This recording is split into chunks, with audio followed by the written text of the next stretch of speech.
This is Eric Wright. He works for the Mighty Oaks ministry that reaches our veterans. You guys know Chad Robichaud goes to our church, so does Eric. Eric is their outreach manager, and he's one of the guys that is real hands-on with actually getting the guys to come to be able to have this experience that is so life-changing.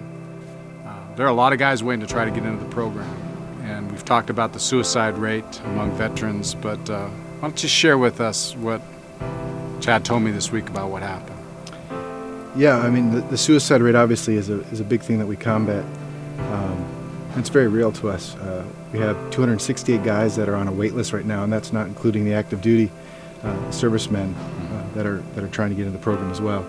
So we had back in May, we had 3 servicemen that we were working to get to the program that ended their lives.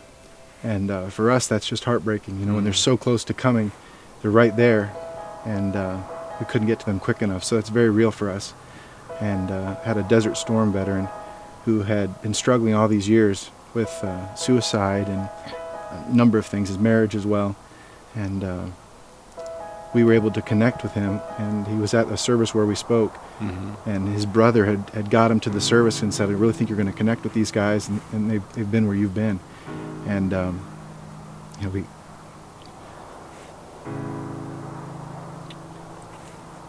gave his life to Christ again, you know, recommitted his life. We prayed with him, and you know, a big part for us is the brotherhood, and it was so cool to see him for the first time since he's been battling this to connect again. And we were at the altar praying with him, and you know, just turned around with a smile on his face and was just so happy, and you know, just hugged us and thanked us so much for being there and really connecting with the exact same struggle that he had been dealing with. It was the first time he had really talked about some of that stuff. And last week he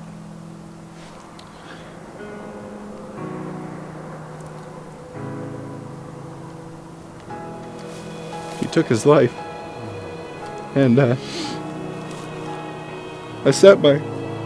found out on Saturday, and I sat my sons down on Sunday, and I just said, you know, Dad travels a bit, and you know the work that we do. You've been to graduations, and you know the men that I work with have such a heart for these veterans, and I'm so lucky to work with them, and we really care about these guys, and I know that's a sacrifice when Dad's not around, but this is what we're up against, and this is real for me, and just wanted them to understand that, you know, that these guys serve our country, and they come back and are battling, you know, all this stuff that Christ can heal. So we often say, you know, it's good to be aware of issues and what's going on in the world, but there's a solution for this, and it's Christ.